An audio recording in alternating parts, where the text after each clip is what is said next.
is.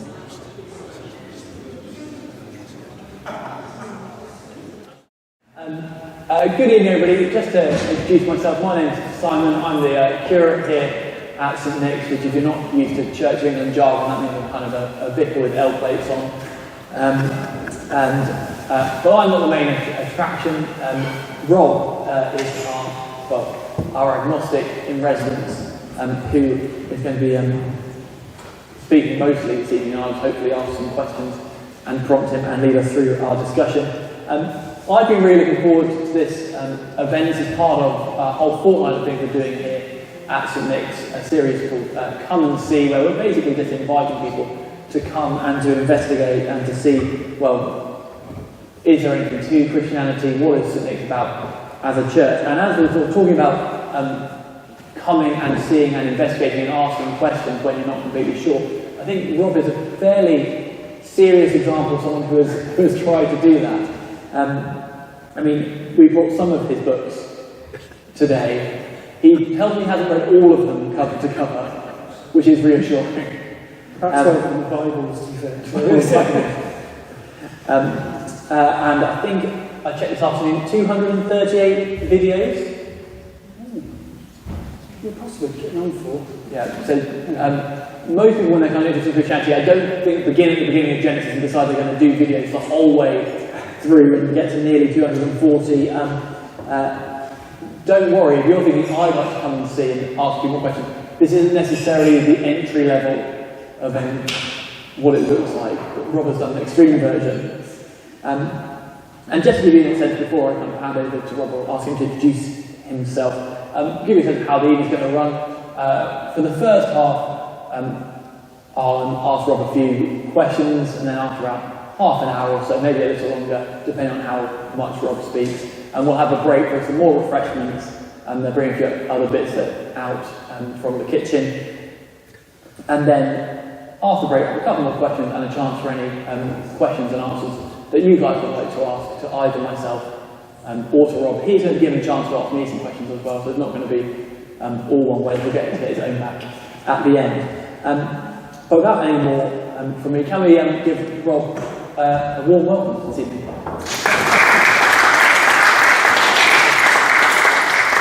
So we can begin just with some of the basics. Who are you, and I guess what's some of the stuff that's come in the background of faith and that kind of thing as we kind of come to this topic? Yeah, well, I guess some of the context is quite important on this. So I grew up in a vicarage, to the extent I grew up in church, I suppose. So I was a Christian when I was a child. I went to church with my dad as a vicar. I was quite involved in my teens, and then as I hit sort of 16, 17, we moved, and then suddenly I had a car and became independent. And then all the things of life that get in your face and shout at you and demand attention, you sort of shift your focus to that. So I sort of drifted off. My dad then died a few years later after that, unrelated to my drifting off from Christianity. And yeah, I guess a couple of decades then, just sort of bumbling along, doing my own thing, sort of tackling the world, as it were. Just, again, that whole idea that the thing that's in your face shouting the most is the thing you put your attention on. For me, that was life, the world, and all that sort of thing. And then, I guess 6 years ago, I got divorced, rightly or wrongly. And you may have noticed 6 years ago there was some weird stuff going on, so getting divorced into a pandemic, and then I had a 6-year-old for half the time, but the rest of the time you sort of sat there with not a great deal to do, and the direction you were heading in life has sort of gotten, or at least evolved to some extent. The responsibilities are still there, but so you end up with a lot of time to sit and think about, okay, what's the point of what you're doing, what's life about, that sort of thing, which I do think is a key ingredient for this. I think you've got to get to the point of asking that question. And it's, you can quickly rule out some stuff, material things and money, that sort of thing. Okay, that's probably not what life's going to be about. So then you get some other stuff, family, friends, relationships, that sort of thing, doing some good. You think, okay, well, they're quite good contenders for what life could be about. But you get stuck when you look at why. So if you're like a child saying why this, why that, why? Keep following it down. You get to a point where you're like, And at best you get to some sort of like ethical emotivist, for want of a better word. What's an ethical emotivist? Just someone who feels good doing the right thing. So you do it because it makes you feel good. That sort of thing. And I found it sort of deeply unsatisfying, but I'm stuck on this thing. I'm doing sort of philosophical reading, trying to look for this thing. And then it occurred eventually, partly when a potential new client phoned me up at work. He says, can you come and talk to me about some bonds and sort some bonds out there, because I work in finance. I said, yeah, sure, no problem. And then found out it's the local vicar, so I go and see him. And I go also to do the normal financial thing. And he asked me, are you a Christian? Okay, this is difficult. Is that not a normal kind of client question on the first? Definitely not. Did I say he was a vicar? Oh, sorry. I don't know if I can do that here.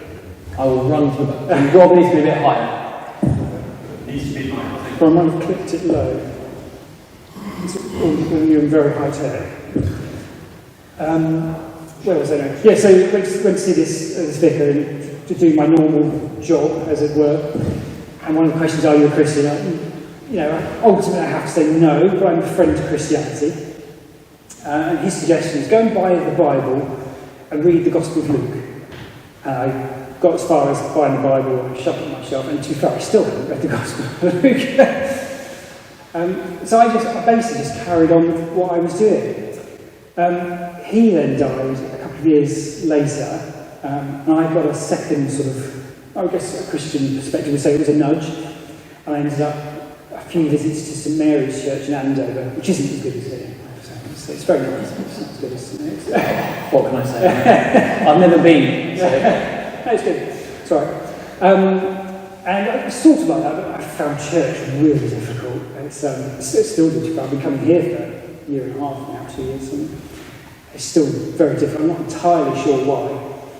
And okay, I'm not ready for this, but I don't want to give up on that exploration. You do wonder if just some sort of religious answer fill that void, and when you can't answer your whys, that sort of thing. So while I was there one week, so Nicky Gunville, the chap behind the Alpha Course, he was there doing a talk and just said that he was a barrister and that he'd set out to try and disprove Christianity and prove it's completely wrong and all the rest of it, and accidentally became a Christian in the process. And I remember him standing there with his hands by saying, it's because it's evidence-based faith. I'm like, okay, so maybe I don't need to go to church, I can just read the Bible. Which seems like a great idea until you sit down and try and read the Old Testament. As if anyone's tried or managed, it's quite difficult to do. And you open it straight away and there's some really weird, okay, that doesn't make a lot of sense, and how do you angle that? It's obviously 3,000-ish years old, a lot of it. It's very, very difficult. I thought there's no way I'm actually going to stick to doing this, so what I need to do is find some way to formalise it as a project. And then the silly idea was I shall read a bit, make some notes, make a video, shove it on YouTube, and I have to post every Wednesday, and then that's in my head, if I have that routine, we'll stick to doing it. So, yeah, that was 3 years ago, nearly. So, yeah. It sounds like it's quite a sort of philosophical, big questions-based, like I don't know what life is about, that's led you to start the project. But there was quite a big gap between sort of, I guess, having an active involvement in church as a teenager. And so where did that kind of philosophical questioning come from? Was it precipitated by the pandemic and the divorce, or was that always a part of you? That's an interesting one. Didn't know he was going to ask that. Yeah, I don't know. I've considered I've always been sort of friendly to Christianity. When my daughter came along, and she wasn't christened because her mother was quite anti, so that's quite difficult. And I couldn't really push for it because I can't make the argument that should be a thing. But I would have liked it. I thought very fondly on my years in Sunday school as a kid. I would have liked that for her. So I'm very pleased she's here now. So but no, it's just, I guess it was perhaps to some extent bubbling on the background, but Paul and I used to say, if someone asked, you'd describe yourself as agnostic at best. And so it was never atheist, it was always just don't know.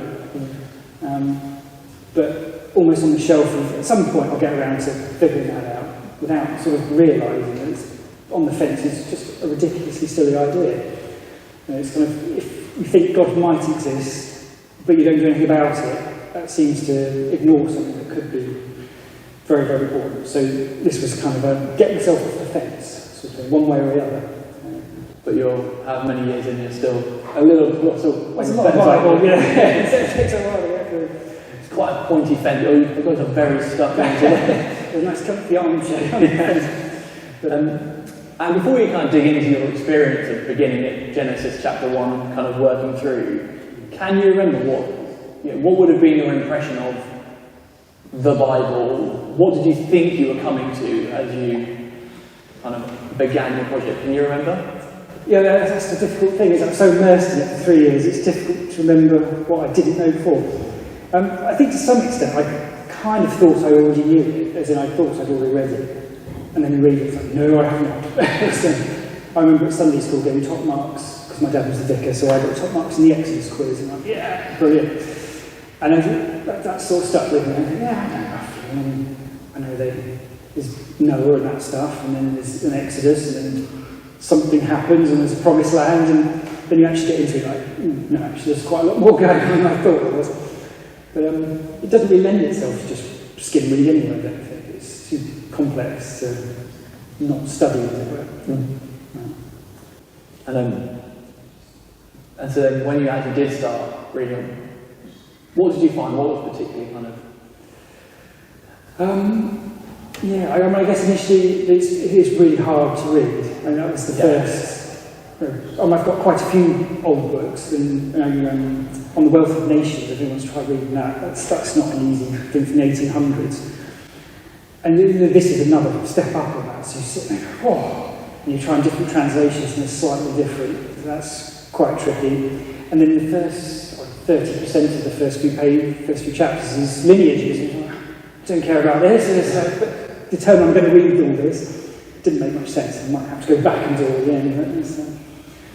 And then it's a question of, okay, what's literal and what's not literal. So each episode I was doing, does this make sense, literally or not literally? I fully accept if God exists, he could have made all that stuff literally happen as it's in. If you went back to the cat encoding, you could have seen a woman taking not an apple, because it doesn't say apple, a fruit off a tree, or a talking snake, and all that. But I think actually it's more sort of powerful and profound, actually, if you don't take it that way. I don't know if you're allowed to say that in church, but you are. I guess that was the early struggle. Was, okay, what am I taking literally, what do you not? And because it looks like a contradiction as well. So you get Cain and Abel. So Adam and Eve have Cain and Abel as sons. Cain kills Abel and then goes off and gets married. But to whom?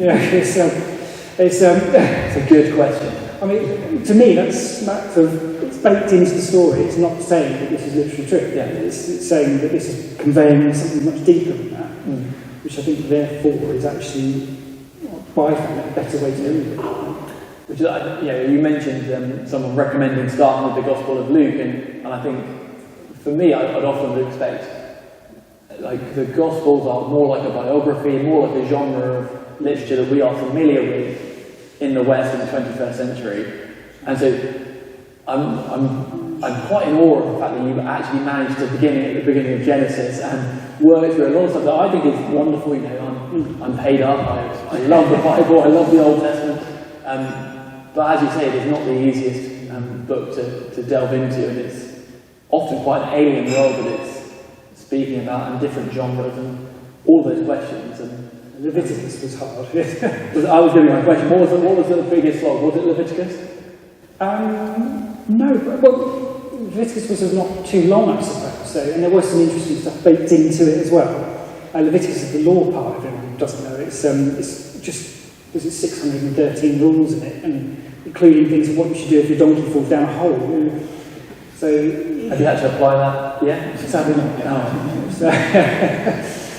But I think, actually, to be fair, it's slightly controversial Psalms for me, was because that was 150 of these things, and I'm not massive on poetry, so and I'm reading these thinking, well, these are someone's opinion. God hasn't said these things. So these people could be wrong technically, I suppose, but someone's put it in the Bible, so there's some value to it. I love the conversation about inspiration, but maybe we'll leave part of that for over a pint. So some of your kind of the biggest slog, what was a particular highlight or a favourite section of the Old Testament? I loved, I guess, Genesis in hindsight. Once I'd sort of finished it, you think, okay, now I know what to do with that. Or at least I know what I want to do with that. And Isaiah, actually. Almost if you took, actually, Proverbs was the lightest and most enjoyable, but not necessarily the substance, because Solomon seems to be a bit nuts. But yeah, Isaiah was, I was sad when Isaiah was finished, actually. That was some proper great stuff to get into. So, especially bookend of Genesis. You've got the Genesis, this is what the problem is, and then Isaiah, this is roughly what the solution is.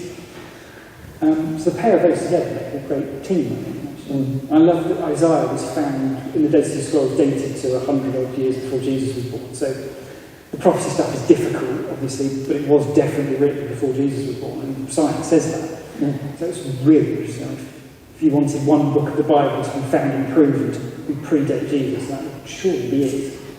It's like kind of saying, so there's no chance that kind of Isaiah was tinkered with. Yeah, exactly. Yeah, okay, so, yeah. Because I would say it's here in the form it was that Jesus would have read it, so yeah, somewhere.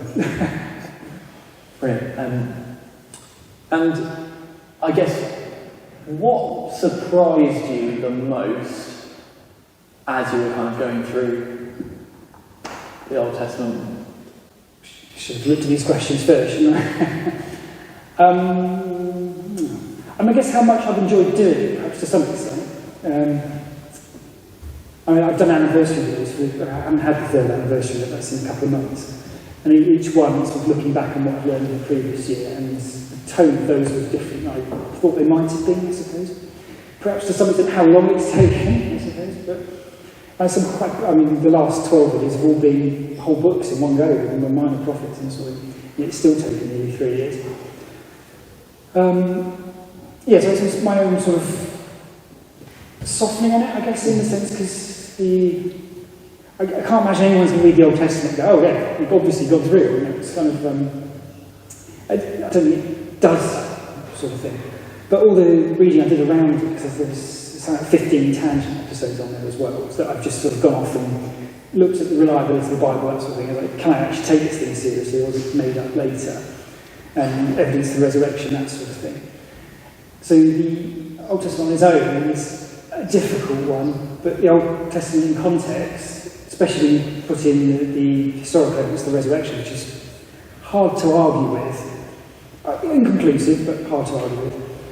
And then Jesus comes along and says, this stuff is true. It may be true in the same way as these sorts of fables is true, so not necessarily actual apple, fruit, tree, talking snake. And talking donkey as well, there's a talking donkey in it. It's a tricky one. So, yeah, I was surprised by how seriously I then thought it was actually worth taking, and then it wasn't difficult to keep going, because I think actually this might well matter. So you were slightly surprised. You thought you could have ended up thinking, this is a bunch of legends, and I've read it, but I can kind of tick that off, and it make it more of a. Well, I don't feel allowed to say it, but the Quran's in there as well. I read that. It's about 10% the size of the Bible, and it's kind of like it was written by a cross between Donald Trump and a child, and the difference in. You probably can't say it again. Can't put it on a YouTube channel. Well, yeah. You've got your YouTube channel. I didn't say it. I did do a book review actually on YouTube, a very diplomatic one. But yeah, the difference is that's night and day. It's, yeah. Now, overall, I would say you kind of, from what you've said and what we've talked about previously, you've been very friendly and very positive about the Old Testament. And you did have read this book, Richard Dawkins' God Delusion. Yeah. Well, let me read his summary of what the God of the Old Testament is like, and then see his, as in Richard Dawkins. Richard Dawkins, yeah. The God of the Old Testament is arguably, you might well have heard this before, it's quite a famous claim, is arguably the most unpleasant character in all fiction. Jealous and proud of it, a petty, unjust, unforgiving control freak, a vindictive, bloodthirsty ethnic cleanser, a misogynistic, homophobic, racist, infanticidal, genocidal, filicidal, pestilential, megalomaniacal. I was doing quite well. Should have practiced megalomaniacal. I can't get my teeth now. Have a go. If anyone can say megalomaniacal at the half-time break, I think I said it that time, didn't I? Sadomasochistic, capriciously malevolent bully. Yes, it's true. Well, this gentleman here thinks it's true. Did you think it was true? Did you see any of that? Where is that? He's not making that up from nowhere, is he? No, he's definitely not. No. And I have to say, I did a book review. The first tangent I did was on God's illusions. I thought, actually, if I can throw all the hard stuff at Christianity first, maybe I can save myself from doing the rest of the videos. And so I read that, and actually one of the sort of thoughts on it was, I think C.S. Lewis talked about that, people bringing an argument against it was like at a 6-year-old sort of level, and then they object when you come back with a complicated answer to a sophisticated issue.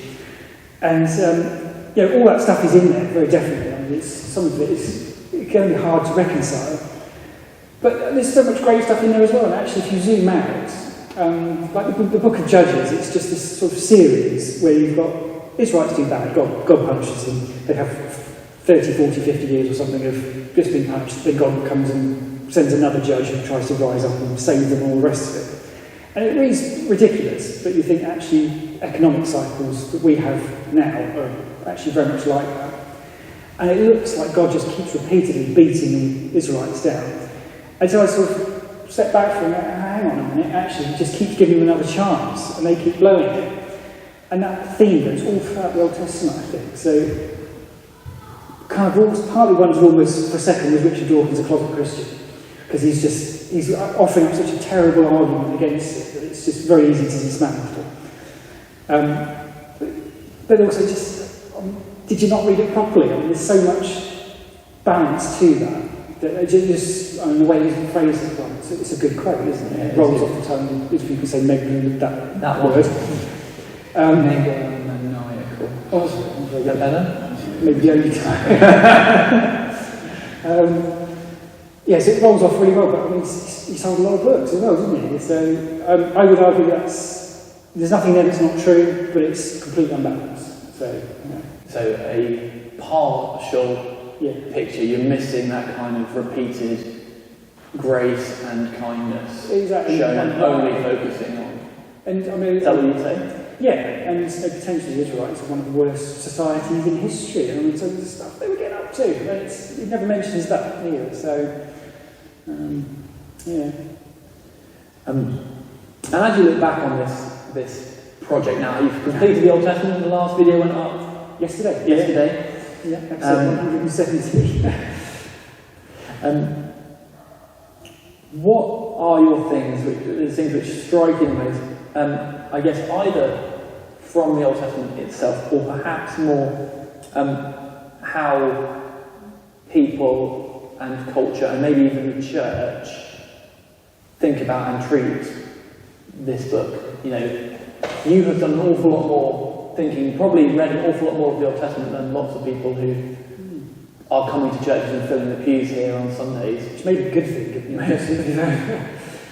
But yeah, what strikes you about kind of how people treat this book? I guess it's easy to, certainly in the West, to lump it in with, my daughter's not here so I can talk about Santa. Lump it about Santa. I grew up believing Santa was real. I still remember the day that Mum told me it's not real. It's just, we died inside.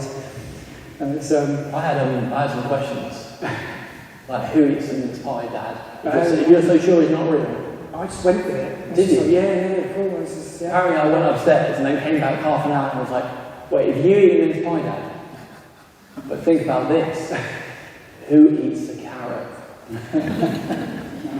Yeah, apparently we had it for lunch the next day. That's right. And I went back upstairs and so I thought, okay, I had the answer now. You're obviously sorry, I was sorry, where were you? I interrupted you. No, yeah, so most of us grow up thinking, I hope no one still thinks Santa's thing, I've just ruined it, that's terrible. So you grow up thinking Santa's true, and then you grow up hearing about God and that sort of thing as well. And you get people talk about, it's like a cult sort of thing, and the difference in a religion, a cult is the guy's dead, that sort of thing. And it's so easy to throw those objections at it. It occurred, it's sort of like, not wishing to get political, but Brexit. And it was that sort of thing. Boris Johnson, it was really easy for him to say, do you like how things are now? And the answer was resoundingly no. And it's like, well, change it, come and do this. It's an easy argument to make. And I think it's sort of the same with the Bible, isn't it? It's very easy to throw, if I were God, I wouldn't do it like that, sort of thing. And it's clearly misunderstood, because it's enormous as well. To read that whole thing, it's a big ask. And then to read properly to the extent of studying and understanding that sort of thing. So I think it's easy to get sort of tied up in some sort of wishy-washy, almost cult-type thing, I suppose. I guess my world is largely surrounded by atheists these days. And amazing how many have got quite a negative view of Christianity, quite often because of experiences they've had with Christians, which is not meant to be a bash against any Christians, and the ones I've met here are lovely. But yeah, so I think that does seem to actually shape to some extent. There's some sort of superstitious sort of thing like that, and there is a lot of solid there. People don't realise is there. So, That's an interesting reflection that kind of the people you're speaking to, they've not necessarily rejected Christianity or God or anything because of what they've read in here. They've done it more based on a cultural perception of Christianity or the Christians they have met, sadly. Well, yeah. I mean, it's a little bit like perhaps the Mormon thing, smash everybody's right. As you look at Mormonism, that does look a bit funny from the outside, doesn't it? And I think some of that does get pointed a little bit towards Christianity to some extent, albeit nearly everybody's a cultural Christian, loves cathedrals, and no doubt marvel at this building. I mean, I get the same people tell me it's beautiful. I mean, it's beautiful. Yeah, it is, yes. Last question before we have a bit of a break and chance to stretch our legs and get some more refreshments. So we may be good time. Yeah. It means easier I'll have more time to ask questions, hopefully, after the break. But you've clearly kind of invested an awful lot of time in this project, and I guess I kind of bring the kind of Old Testament side of things to a close. I wondered what has changed about you in this project? Like, are the questions that you were asking, that kind of philosophical question, what is life about, are they still the big questions for you? Have your questions shifted at all? Have you found any answers at all? Or starts of answers, seeds of answers, perhaps? Yeah, that's a great question. I guess I can feel things have shifted. It's weird. Well, one of the questions I thought of potentially for you is about what life looks like through a Christian lens.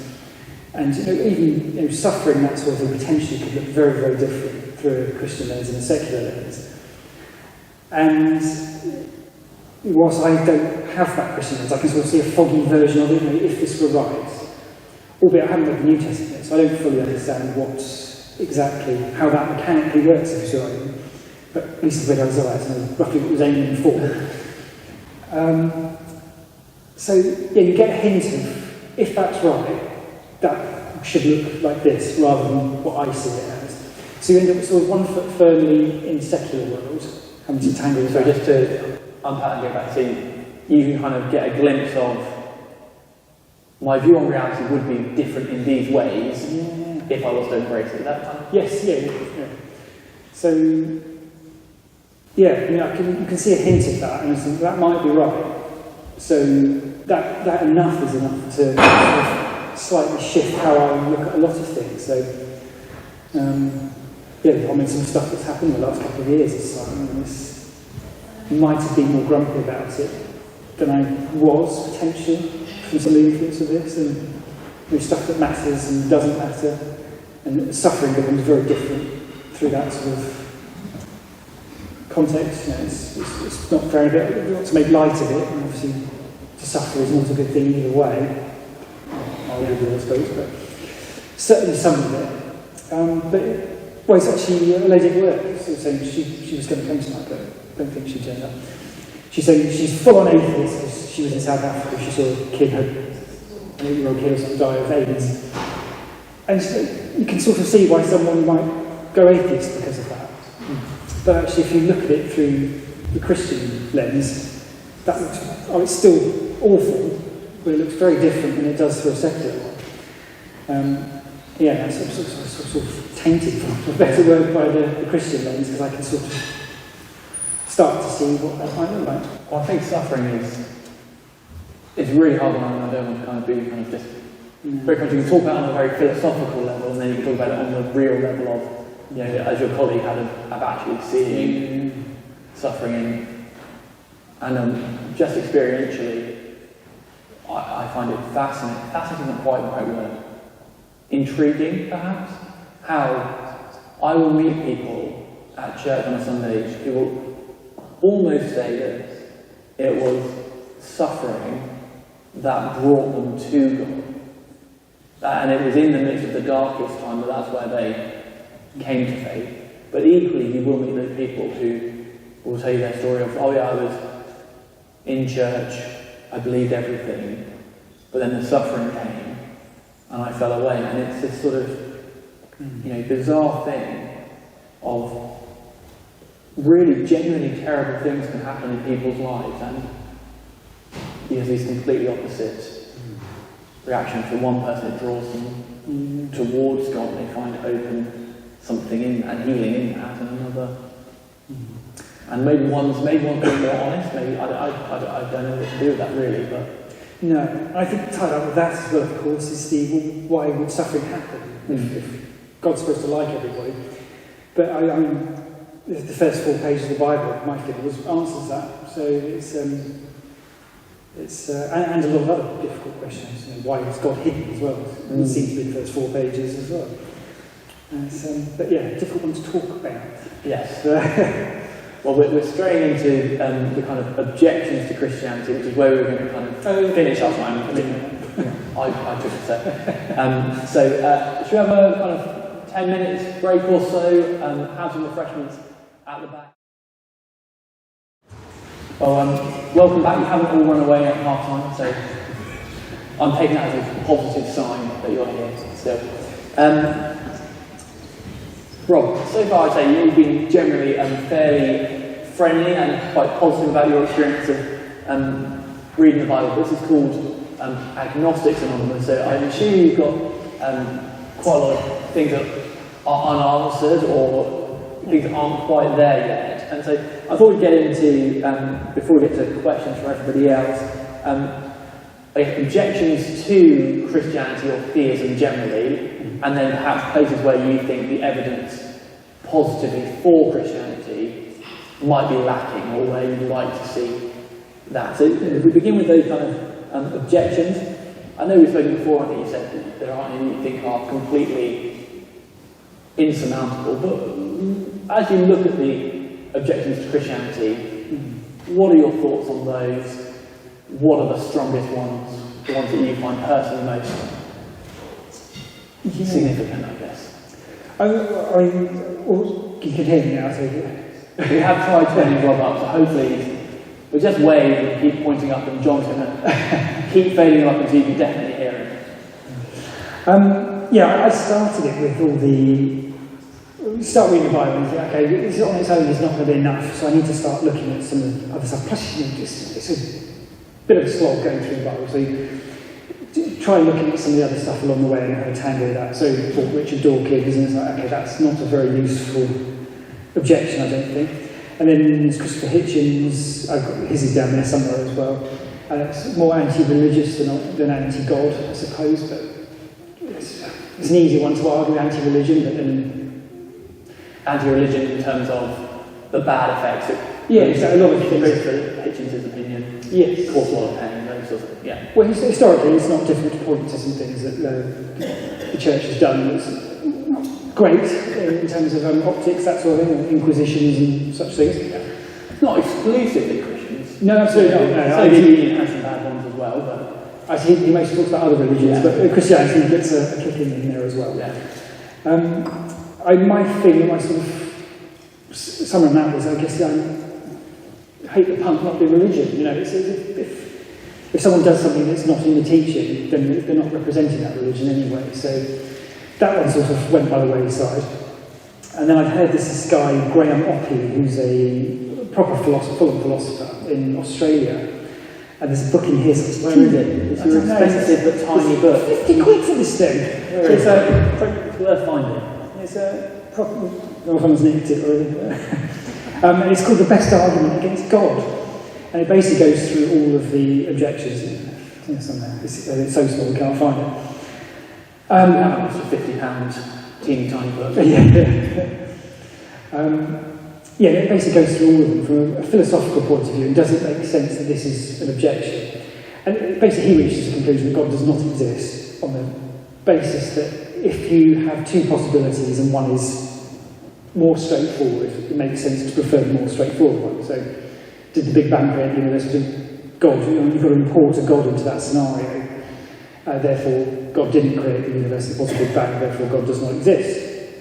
And the really going through some of the more philosophical... very. I mean, he's a proper full-on heavy... Is that like cosmological arguments and things like that? And suffering and all that sort of thing. Yeah. Interestingly, he concluded that suffering is not disproof of God from a heavy philosophy angle, which was quite interesting. And he did also say that if there was historical evidence for some sort of God, then all bets are off, and actually suddenly the conclusions are off. So it was interesting. I came away from that. I'm not going to bother with the atheist arguments anymore because I don't think any of them are actually particularly compelling. And mostly it boiled down to this whole idea of if I was God, I wouldn't do it like that. It's like, yeah, but you're not God. And to think that we could think on a level of... I did a tangent episode literally on that, running through a scenario, pretending I was God, which was fun for an evening. You could set it all up like this, and then everything as we see it would make sense, and it would still fit with a God. So I think that's as much as it would be nice to celebrate some of the really hard atheist arguments, I do think they're all rubbish. I don't think they actually disprove it. And it doesn't mean that Christianity is true, obviously, just because there are no good arguments against it. But yeah, alone, I don't think they actually hold any water, was the ultimate conclusion. And you mentioned suffering, we mentioned suffering before the break as well. And I don't know if you mind going here, but I just wondered kind of, with your experience of your dad as a clergyman dying relatively young, like, do you think that had a part in your kind of drifting away, or is it just not, you don't think it is, or has that, it feels looking on from the outside that question of suffering must be a big one for you, and yet at the same time you sort of say, well, I've looked at it philosophically and I'm satisfied that it doesn't disprove a good God. I mean, I think ultimately no, it doesn't. I mean, I was already not a Christian by that point anyway, so it didn't really, I mean, if you roll it up as a sort of a pity package, it's quite good for atheists, isn't it? It's just like, oh, we've done no protection for you as a vicar, you still die at 51. I think probably one of the helps was, down here somewhere was a journal my dad started writing the day he was diagnosed with cancer.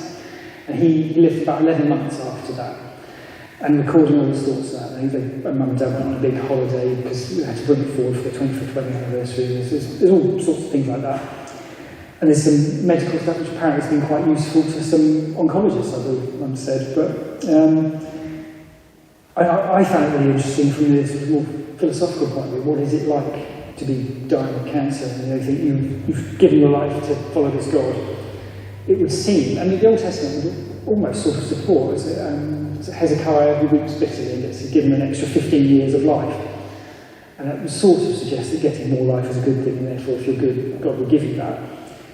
But, I guess it helped to read that my dad didn't really see it that way. His prayers were that if it's your will for me to die, then fine.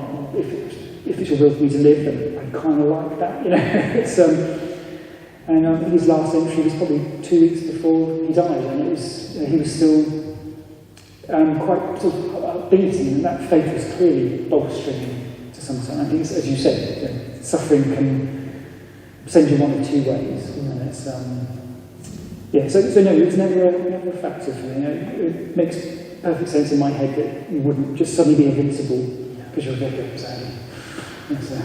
What have I? What has happened? You've just shattered my I can still get sick. Oh dear. I'm just going to do a kind of existential crisis live on stage. Thank you for sharing some of that. And I guess, kind of having done this, is there anything else you want to cover on the kind of objections to Christianity, or do you guys think? I suppose it's kind of what anyone here who's agnostic God? I guess that's a hard one, but again, I think that makes so the idea, the hiddenness of God, the idea that if God is real, why is he not more obvious? Why doesn't he make himself clearer? It seems that there are people, I mean, you might even be an example of this. Someone who has done this much digging and research and has spent so many hours thinking about, like, surely after this amount of thinking about it, if God was real, you wouldn't still be calling yourself an agnostic. I guess might be how someone might frame the kind of divine hiddenness argument. Is that fair? Yeah, I think it's a difficult one. But again, the first 4 pages of the Bible, I think the story of Adam and Eve would actually sort of explain why God would have to be hidden. More about. Well, I haven't got biscuits, have we? But imagine we have 2 biscuits here, a custard cream and jammy dodger. And obviously a custard cream is superior, but Simon prefers jammy dodgers. For the purposes of this illustration. I don't know if that's true or not. I do like custard cream. Well, you have for the next 2 minutes, I'll pretend to like jammy dodgers. It'd be weird if you didn't like custard creams. But so he puts a gun to my head and says, "Which is your favourite biscuit?" And his favourite is jammy dodgers. It's like, my life depends on this. Am I going to choose custard cream, or am I going to say what he wants?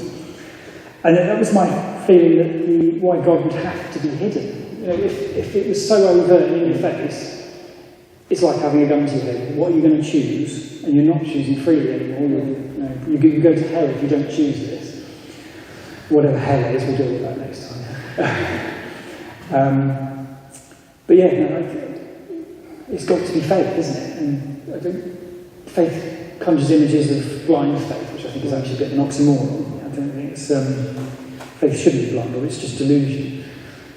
But I think it's perfect. So just to say, just to make sure I followed you there, the kind of analogy is that for human beings to truly love God and to seek out, there's got to be some level of us searching for him. He can't just be, he wrote, "Believe in me in the sky and clouds," then that's not demonstrating faith in the same way as he set it up. Is that right? Something like that. I mean, if you could borrow Doc Brown's DeLorean and go back in time and park yourself in just outside Jerusalem, AD 30-ish, with a camcorder, would you see a guy who was dead come out of a tomb? And if you knew the answer to that, you've sort of cheated. I think that's kind of part of the problem. So I think that's something in the Old Testament you can see a lot of prophets get proof of God, or it seems that way anyway. And that seems a little unfair. Not that I'd swap with them, but I don't see how it works if you know for a fact that God exists, because you're not choosing them. Yeah. But it is a convenient step around for Christianity just to say, that's why. So yeah.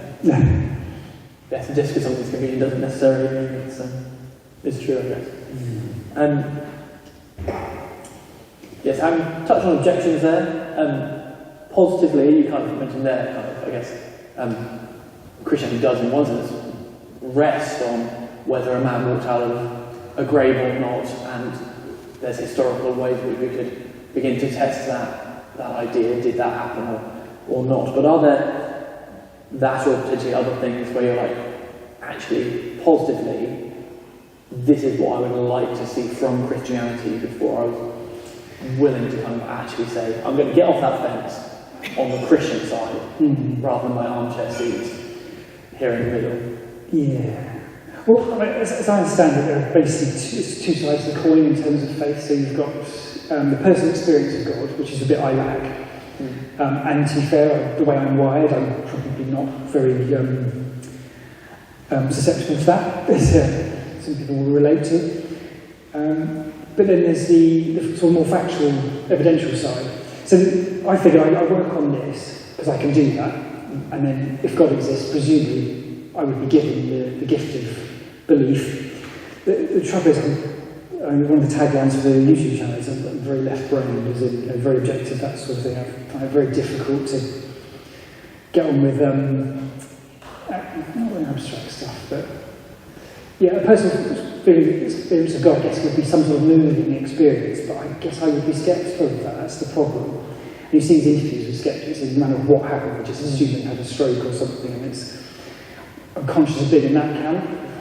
But there's always been another explanation for that feeling, that emotion that I had, that doesn't necessarily have to refer to God. So I don't know what it looks like.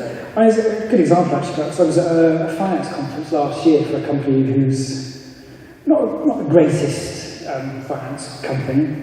And this guy's up on stage talking about how wonderful what they've done is, and they've grown the company, and it's a fantastic thing. I don't think they particularly did a very good job of it. But he choked on stage, but not permanently choked, as in crying. And this is the chief financial officer of a massive finance company. And you think, well, he's moved, but is he moved by his own pride in what he's done? Is that one of the most awful things I've ever seen, potentially, from a biblical perspective? But that guy was moved by something that very definitely wasn't God, presumably. Yes, we have emotions, don't we? Yeah. I'm not going to be necessarily a great guide to truth all the time. Yeah. So it's very, I don't know how you would pick out what that is. I mean, being at church is a wonderful, quite moving experience. But yes, so be on stage talking about how great how much money you're making if you're a CFO. And people have emotional experiences in large gatherings as Christians, but they also have emotional experiences in big concerts. And I don't quite know what to do with that. How do you start to untangle that? Does some seem to lead to a genuine faith and something goes on for life? I've seen that. Do other people have the big emotional moment and then kind of go, do you know what? 5 years later, I don't know what that was. But yeah, exactly. But I think if you have this underpin of the more evidential part, it can maybe give some credence to that. You think, okay, well, I think there's a good chance this guy doesn't exist. I've just been moved in this sort of way. Maybe that's the thing. But I guess that's the bit I still wait for. Great. Well, thank you. I did promise that you'd get a chance to turn the tables on me. I'm not sure these people turned up to hear one. But you want to ask a question, I'm very happy to answer one or two before we open the thing more generally. So. Easy one to start with. I'm always interested in what is it that convinces people that it's true. And so I appreciate it's a very personal question. I'm not asking in front of this. But I've just dug into all sorts of things and asked you about your dad. A personal question or two. But what is it for you that convinces you that it's true? Yeah, so I didn't grow up going to church, and I had no interest. I thought it was the most boring thing in the world, like the RE lessons at school, and this is a chancel, I think. And this is the nave, and parts of the church I had to label. I was like, what is all this about? And I just didn't care. And then I had quite a profound personal experience when I was 18 years old, so I'll try and tell this more briefly than I normally do. But Susie, who is now my wife, was then my girlfriend, had come to faith and was telling me that I should read the Bible, so I started reading the Bible. I started in Mark's Gospel. I didn't begin at Genesis. Although actually, I was at Exeter University, and the first text on the English course was Genesis in the King James. And so I had read Genesis in the King James before any of this had happened. But anyway, one thing led to another. I've been reading a bit, kind of going, well, it says he walked on water. Did he really? It seemed improbable.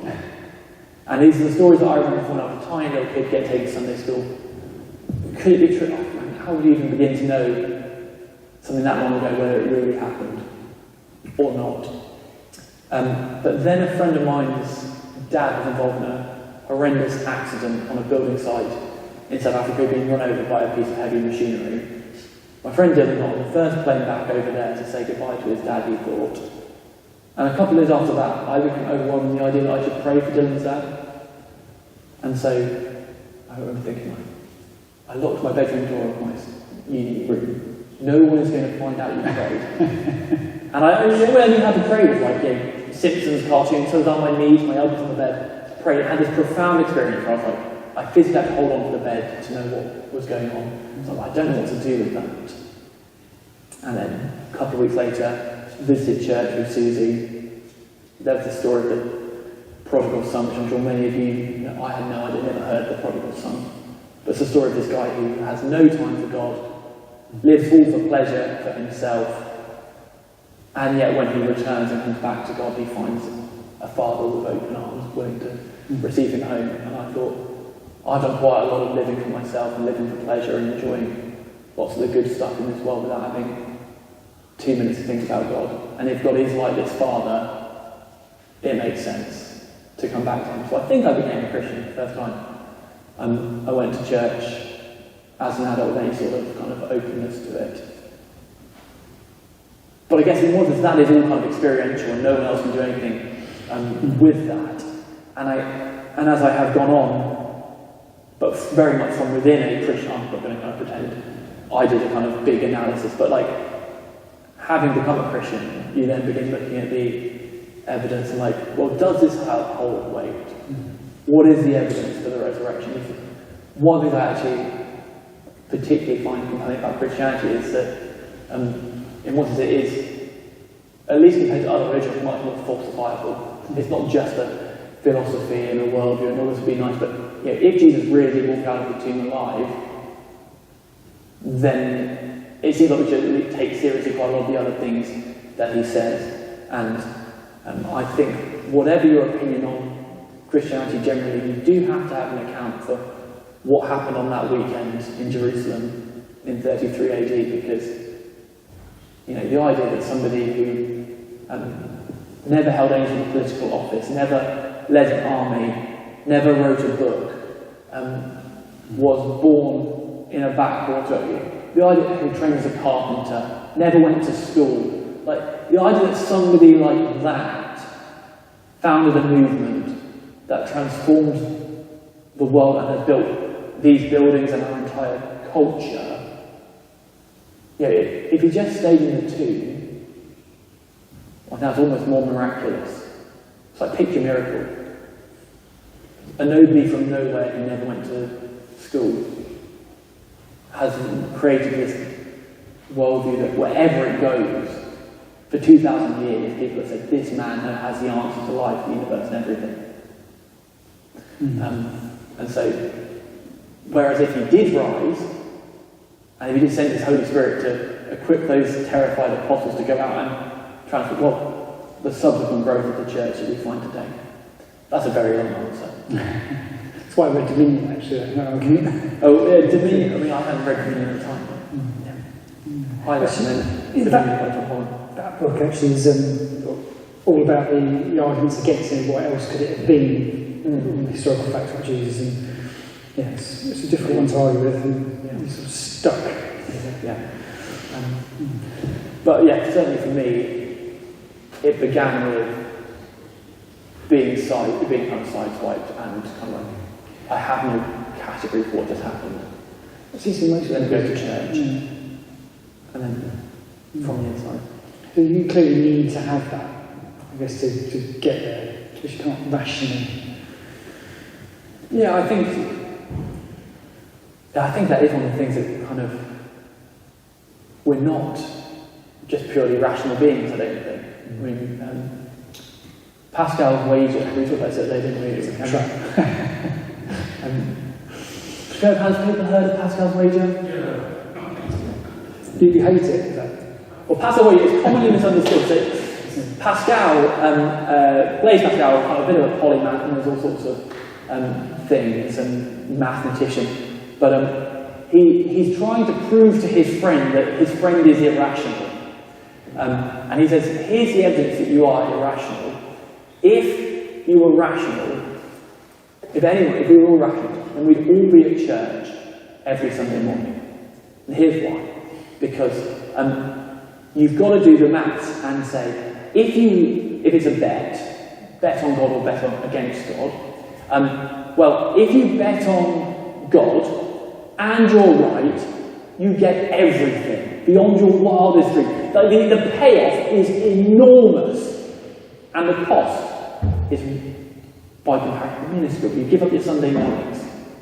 Okay? You bet on God and you're wrong, well, you've given up your Sunday mornings, but you did get a nice time on a Sunday morning. You got to sing some songs, you met some nice people.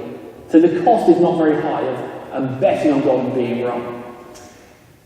Conversely, bet on not God, and you're right, you haven't gained it. You might be a little bit smug, but you're not even around to be smug. So you bet on God, you're wrong. You bet on not God, you're right. You've got your Sunday mornings back, but not what else. Bet on not God and you're wrong, and it's going to cost you a great deal. Now, he is not saying, this is the bit where it's commonly misunderstood, Pascal is not saying that is why you should be in church on Sunday. Please don't come to church this Sunday because of that little kind of thing that I've just done, that little kind of, whatever, diagram that I just tried to draw out in the air.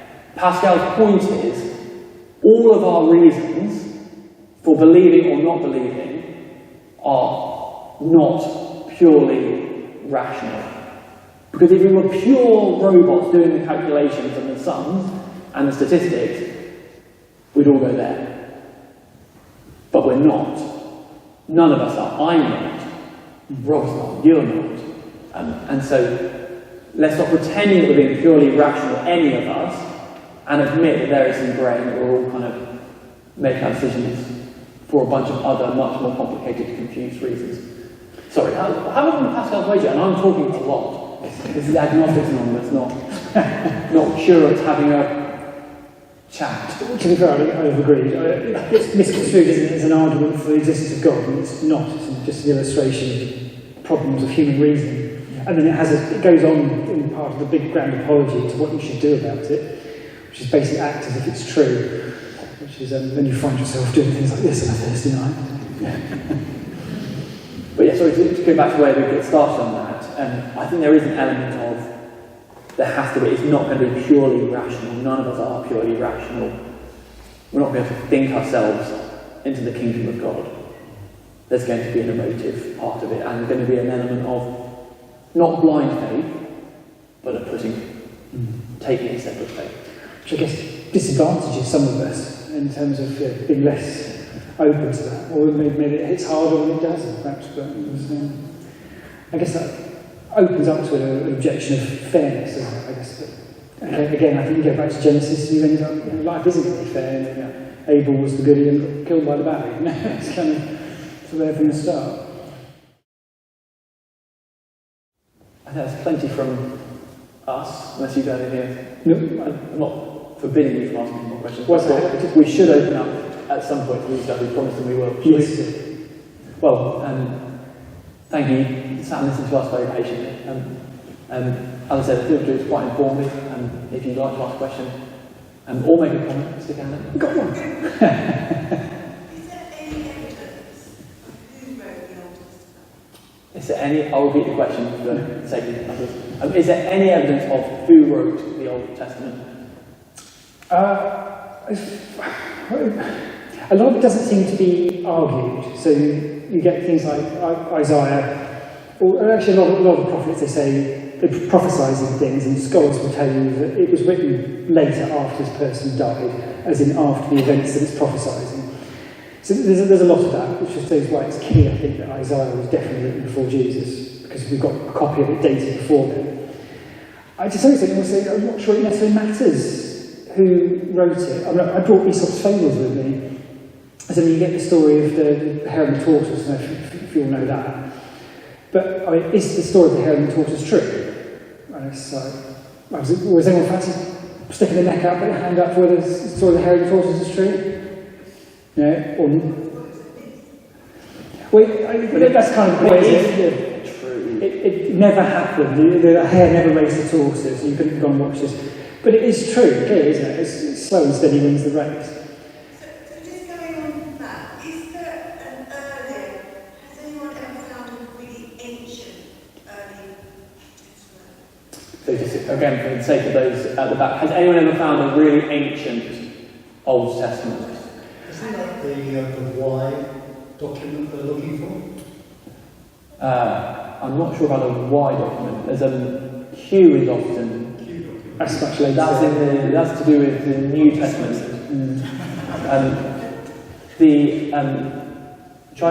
Yeah. So what Rob was referencing, finding a very early copy of Isaiah was at the Dead Sea Scrolls. Have you heard of them?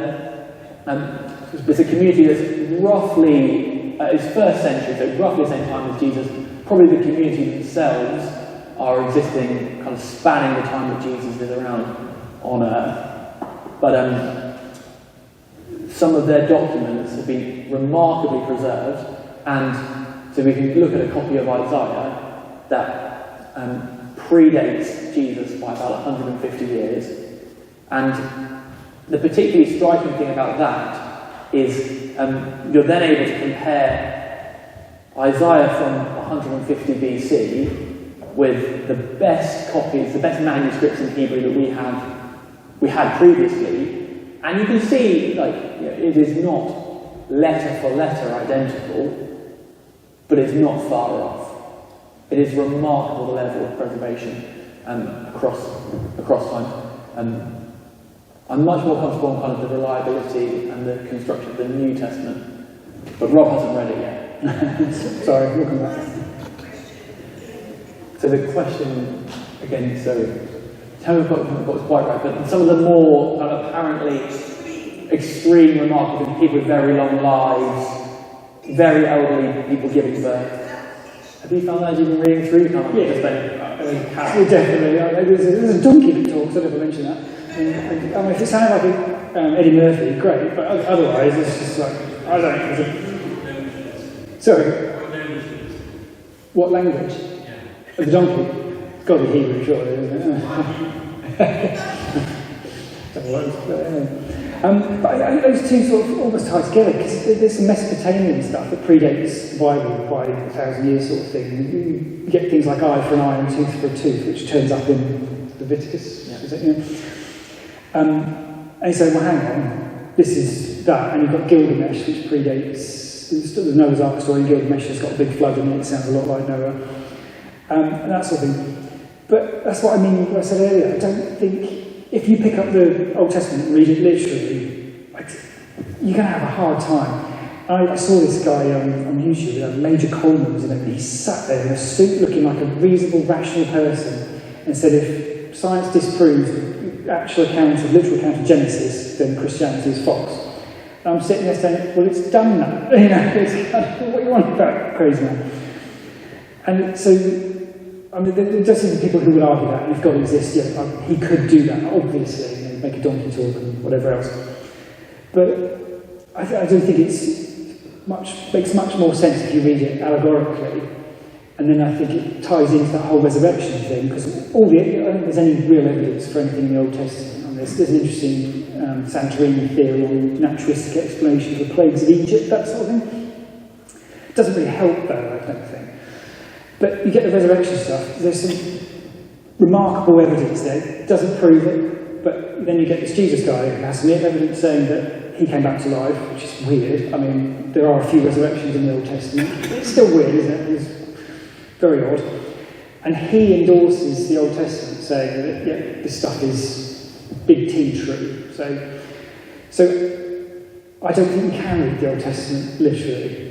I don't think Noah really lived to 950 and had kids at 600, and Abraham did his thing. And I think the Bible is stronger if you don't attach to that. Yeah. I think as a Christian, kind of what I want to do with the Old Testament in particular, well, with all the Bible really, is to read it not literally but literarily, and read it as the literature that it is. And so the sections that are purporting to be literal history, I want to take them seriously as literal history. But I don't read that the same way as I read the book of Psalms. And so with some of the questions around the very early chapters of Genesis, I think the important question is, what type of literature is this? Is it trying to give me a kind of scientific type account of what happened? Like when you say, if I went back with your video camera, would I see day 1, day 2? And I don't think that that is the question that Genesis. Oh my goodness, maybe I'm saying something wrong.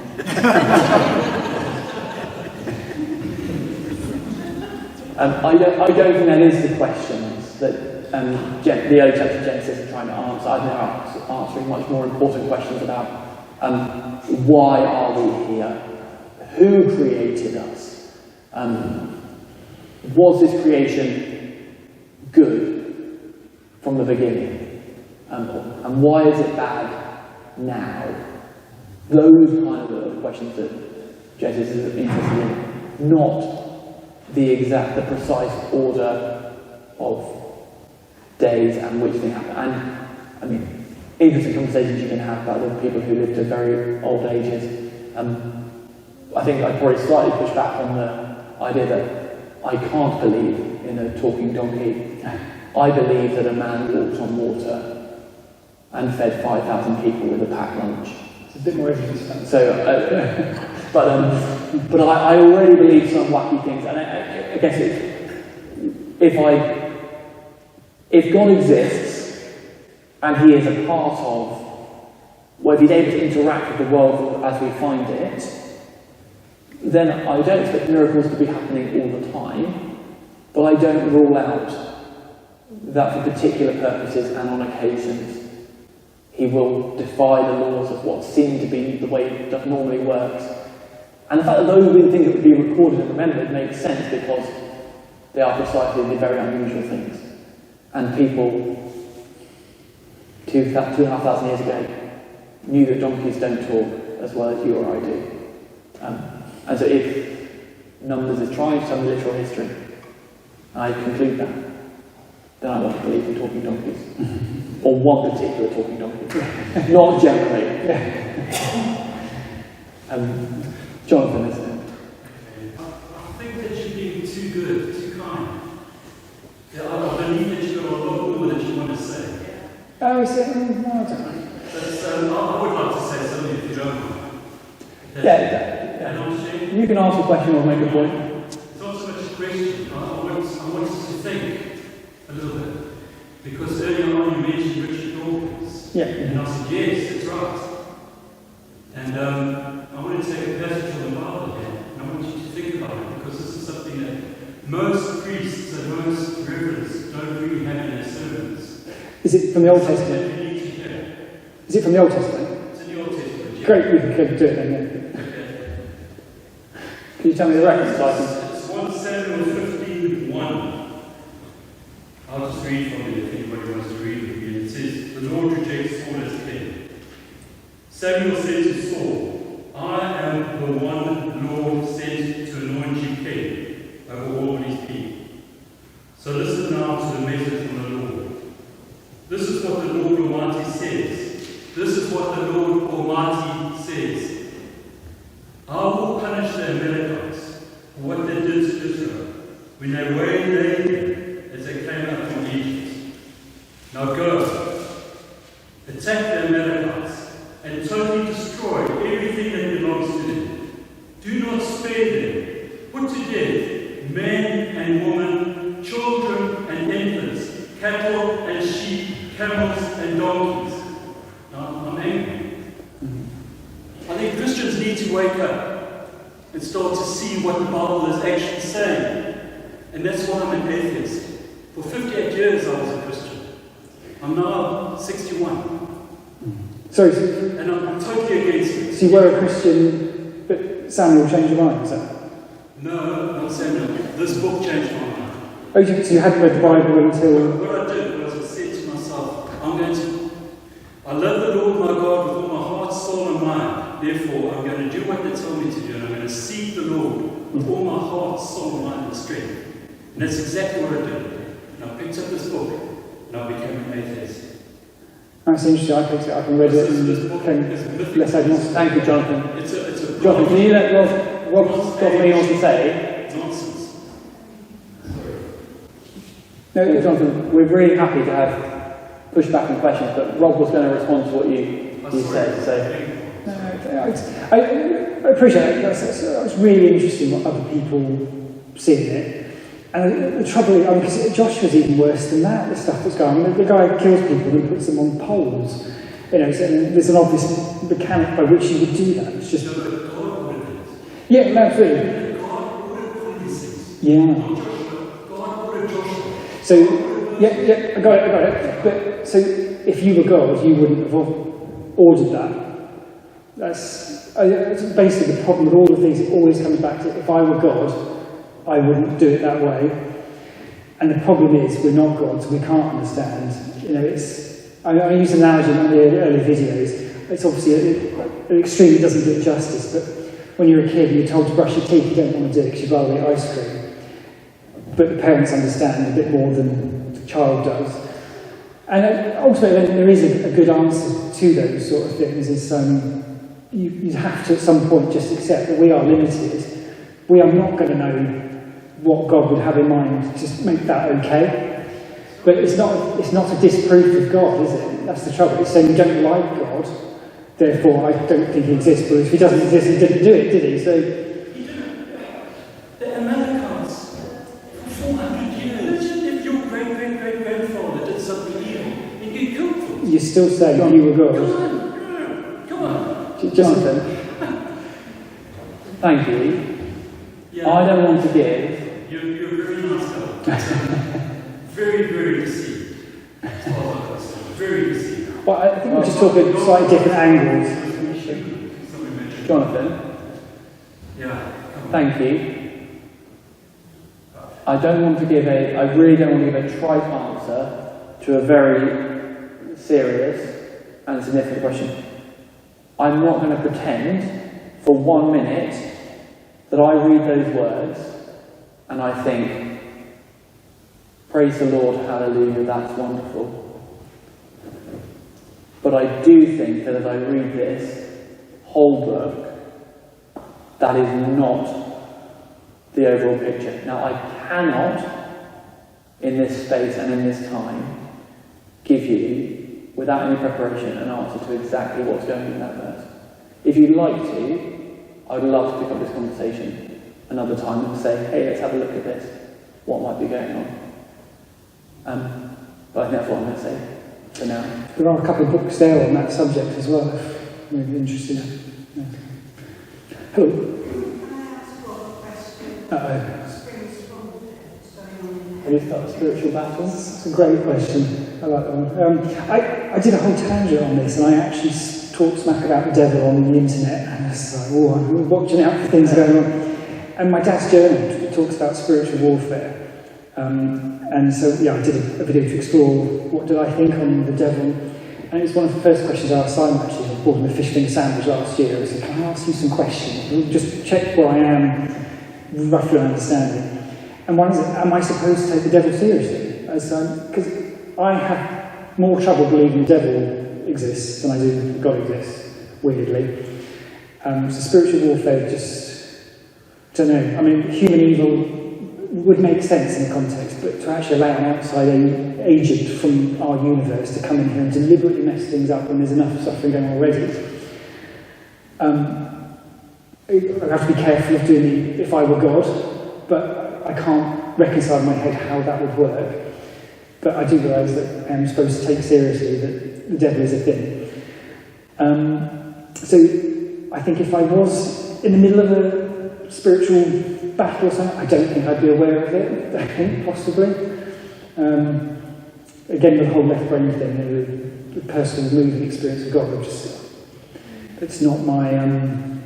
It'd be out of character for me, I suppose, and I guess the same to be aware of that sort of thing. So that is something I am working on and wrestling with. whereas I'm going to have to deal with that. And that's basically how I've worked out difficult issues. I do a video about it because it makes me write about it, think about it, process it. But yeah, ultimately I don't know is the sort of cop-out answer. It is one of the kind of peculiarities of our Western culture, I think, kind of left hemispheric way of seeing the world is that we kind of do often think of the world just as the things we can feel, touch, see, smell, taste. We've got all the senses, all the main ones anyway. And therefore the kind of spiritual side of things is much as pronounced in our culture than it has been in most places around the world and down the years. And on the question of spiritual warfare, I think I've read lots of people who, and I think I agree with them, that the devil is very happy to have people completely dismiss the entire spiritual realm. There is none of that. Or to be fascinated by it and terrified by it. And so, you know, the idea, you know, if people were being possessed all over the place, well, there'd be quite a lot more interest in these spiritual things. Oh, God, there really is spiritual stuff. Okay, right. So I wouldn't be at all surprised if, you know, I'm not to hear this isn't how we're thinking, it's not how we're feeling, it's not. Yeah, there's a lot of it in my head feels metaphorical as well. I mean, there's a lot in the Old Testament, burning in the fire of idolatry, that sort of thing. And you wonder, you know, if they were talking about that now, would that be kids with smartphones, or even grown-ups with smartphones, to be fair? And is that actual fire? Is it actual idols? Is it just things that take you away from God? So at the minute, my head is still very much that, but I realise I do need to tackle it.